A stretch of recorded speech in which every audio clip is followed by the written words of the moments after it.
Hello everyone. तो कैसे हैं आप सब? आई होप कि सब बढ़िया होंगे। तो आज हम अपनी स्टोरी नफरत से प्यार की शुरुआत का एपिसोड 13 लेकर आए हैं। अगर वीडियो पसंद आए तो इसे लाइक करें और कमेंट्स करके बताएं। और जो लोग चैनल पर न्यू है वो चैनल को सब्सक्राइब कर ले ताकि इसका नेक्स्ट पार्ट भी आप लोगों को मिल जाए। तो चलिए शुरू करते हैं अपनी आज की स्टोरी। अब आगे। शाम हो गई थी। देवान मेंशन रोशनी से जगमगा रहा था। चाहत कमरे में सो रही थी। तभी कमरे का दरवाजा खुलता है और रुद्र अंदर आता है। वो चाहत को सोता देख वक्त देखता है, फिर अपना सिर हल्के वॉशरूम चला जाता है। कुछ देर बाद वो एक टी शर्ट और जीन्स में बाहर आ आता है। आज काफी डिफरेंट लग रहा था क्योंकि वो मोस्टली वो कोट पेंट ही पहनता था। वो आके अपने बाल बने लगता है, तभी उसकी नजर शीशे में उसे देख रही चाहत पे जाती है, जो सो के उठ गई थी। यह देख वो उसे कहता है, उठ गई हो तो तैयार होकर बाहर आओ। यह कहकर वो चला जाता है। वही चाहत उसको देख रही थी कि वो कितना हैंडसम लग रहा था। रुद्र के जाने के बाद वो भी जल्दी से खड़ी होती है और वॉशरूम जाकर फ्रेश होकर अपने भी कपड़े बदल लेती है। अब उसने एक ग्रीन कलर सूट पहना था, बालों को खुला छोड़ा हुआ था, कानों में बाली और हल्के से मेकअप में बहुत प्यारी लग रही थी। वो भी तैयार होके नीचे जाती है तो मेंशन देख के उसकी आंखें चमकने लगती है। पूरा मेंशन बहुत ही प्यार से सजाया गया था। वो फिर बाहर गार्डन में आती है तो उसकी आंखें और चमकने लगती है। पूरा गार्डन फूल और लाइटों से सजा हुआ था और बहुत खूबसूरत लग रहा था। चाहत ये सब देखकर कहती है, वह कितना प्यारा है। तभी पीछे से रुद्र आके कहता है, तुम्हें सच में पसंद आया? यह सुन चाहत उसकी तरफ देखकर अपना से फसल बस हाँ में हिला देती है। तभी आसमान में आतिशबाजी होने लगती है। चाहत की नजर जब आसमान पर जाती है तो उसकी आंखें और बड़ी हो जाती है क्योंकि आसमान में हर तरफ पटाखे पटाखे थे। यह देख चाहत खुशी से हंस देती है। उसके इतना खुश देख रुद्र के फेस पे भी स्माइल आ जाती है। तभी उसके दिमाग में कुछ आता है और वो एक बॉडीगार्ड से कुछ कहता है। अगले ही पल वो बॉडीगार्ड जल्दी से रुद्र के पास उसके सामने सामान रख के कहता है, प्रेसिडेंट यह रहा। ये देख रुद्र उसे जाने का इशारा करता है और खुद चाहत के पास जाकर कहता है, यह देखो। चाहत जब वहां देखते हैं तो उसके चेहरे पर एक बड़ी सी मुस्कान आ जाती है और वो जल्दी से उसके पास जाकर कहती है, वाओ, इतने सारे पटाखे, क्या मैं इसे जला सकती हूं? और यह कहकर वह रुद्र की तरफ देखने लगती है। वही रुद्र उसका पपी फेस देखकर हंस देता और कहता है, बिल्कुल। ये कहकर वह उसमें से फुलझड़ी निकलता है और हल्के से जलता है। उसके जलते ही चाहत छोटे से बच्चे की तरह ताली बजाने लगते हैं। रुद्रा चाहत के हाथ में वह फुलझड़ी देता है तो चाहत बच्चों की तरह फुलझड़ी गोल गोल घुमाने लगती है। चाहत आज इतना खुश थी क्योंकि उसने अपने बचपन में दिवाली मनाई थी और उसके बाद आज मना रही है। ये देख वो रुद्र से कहती है, आपको पता है, मैं पहले बहुत पटाखे जलती थी। मेरी बस्ती के जितने बच्चे थे उन सब के साथ हम मजे करते थे। ये कह के वो एक चक्री उठा के जलने लगती है। कुछ पल बाद वो चक्री जल जाती है। चाहत खुश होके जोर से हंस देती है। वही रुद्र बस उसे चुपचाप खड़ा देख रहा था। उसका बचपना और मासूमियत रुद्र का दिल में बस रही थी। वही चाहत बिना रोक एक एक बात पटाखा जला रही थी।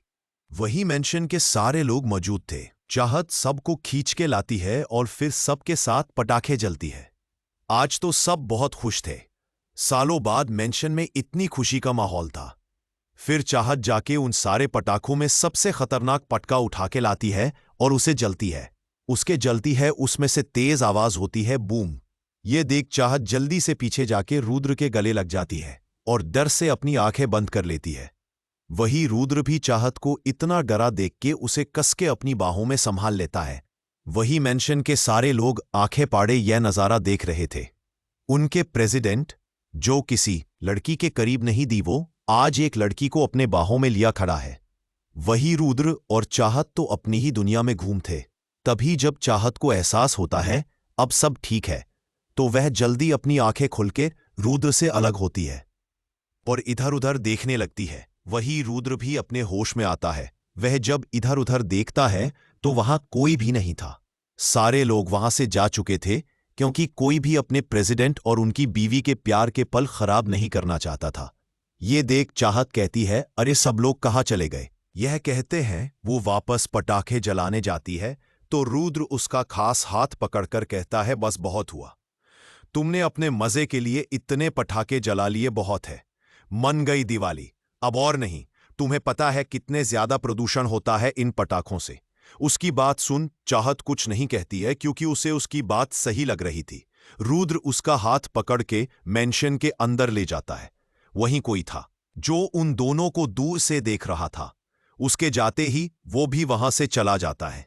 चाहत और रुद्र अंदर आते हैं तो रुद्र चाहत का हाथ पकड़ के उसको डाइनिंग एरिया में ले जाता है जहां आज इंडियन सारी डिशेस बनी थी। वहीं इतने सारा खाना देख के चाहत के मुंह में पानी आने लगता है। रुद्र चाहत का चेहरा देख समझ जाता है कि उसको इतना खाना देख भूख लगी है। यह देख वो अपना सिर हिला के चेयर आगे करके चाहत को बिठा देता है। फिर वो अपने चेयर पे जाके बैठ जाता है। एक मेड आके उन दोनों खाना सर्व करती है। दोनों फिर अपना पाना खाना खाते हैं। वहीं चाहत तो आज खाना खा नहीं बल्कि उस पे टूट पड़ी थी। कुछ वक्त बाद रुद्र और चाहत अपना खाना खत्म करते हैं।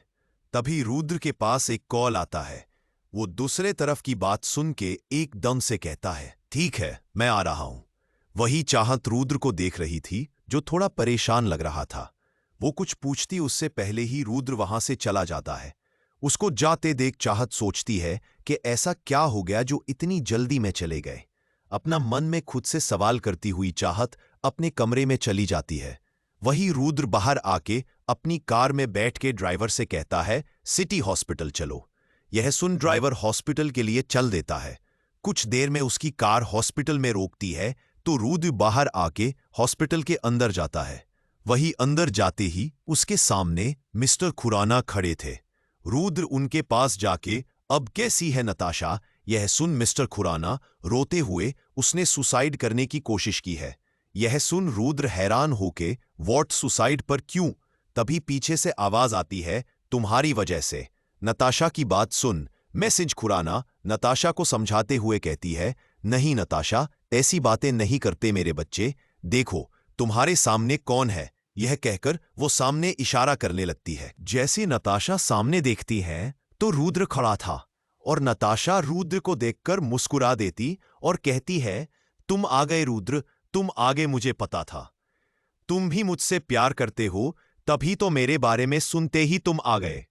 वही रुद्र कुछ कहना चाहता था पर नताशा की हालत देख के चुप ही रहता है। तभी नताशा फिर कहती है, रुद्र तुम अब मुझे छोड़ के तो नहीं जाओगे?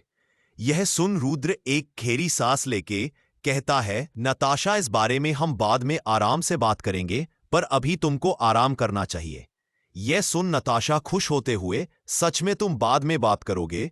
ठीक है, तुम जो कहोगे मैं करूंगी जी, बस तुम मुझे छोड़ के मत जाना। यह कहकर वह अपनी आंखें बंद करके आराम करने लगती है। यह देख रुद्र कमरे से बाहर चला जाता है और अपने सिर पकड़ लेता है। तभी पीछे से उसके कंधे पर कोई हाथ रखता है। रुद्र पलट देखा तो मिस्टर खुराना और मैसेज खुराना खड़े थे। वह रुद्र के सामने अपने हाथ जोड़ते हुए कहते हैं, देखो रुद्र, हम जानते हैं तुम्हारी शादी हो गई है और तुम अब नताशा से प्यार भी नहीं करते, पर उसे अपने साथ ले जाओ ताकि वह ठीक हो जाए। एक दोस्त के नाते ले जाओ, आखिर तुम्हारी बचपन की दोस्त है। वरना अगर उसने दोबारा सुसाइड किया तो हम अपनी बेटी खो बैठेंगे गए, और तुम जानते हो हमारी नताशा के अलावा कोई और औलाद नहीं है। ये कहकर उन लोगों की आंखों में आंसू आ जाते हैं। रुद्र बिल्कुल चुप था। तभी उसे मिसेस खुराना की आवाज दोबारा सुनाई देती है, रुद्र, नताशा को अपने साथ ले जाओ। रुद्र घड़ी सांस लेके, मैं आपकी बात समझ रहा हूं मिसेस खुराना, पर मैं उसे अपने साथ नहीं ले जा सकता। ये सुन मिस्टर और मिसेस खुराना के चेहरे उतर जाती है। वो बुझी आवाज पर नताशा उनकी बात बीच में काट के रुद्र कहता है, देखिए, मैं जानता हूं आप अपनी बेटी के लिए बहुत परेशान हैं, मैं सब समझ रहा हूं, पर उसको अपने साथ ले जाऊं ये पॉसिबल नहीं है। अगर आज मैं उसे अपने साथ ले जाऊंगा तो उसे उम्मीद हो जाएगी कि वो और मैं एक हो सकते हैं, और ये कभी हो नहीं सकता। इसलिए उसे यह सच अपनाना होगा कि मैं और वो कभी एक नहीं हो सकते। हमारी शादी हो चुकी है। यह सुन मिसेस खुराना के पास कोई जवाब नहीं था, पर मिस्टर खुराना बोलते हैं, तुम ठीक कह रहे हो रुद्र, पर उसे यह बात समझाया जाएगा कौन? वो हमरा तो कुछ सुनी नहीं रही है। तुमने देखा नहीं कि अभी वार्ड में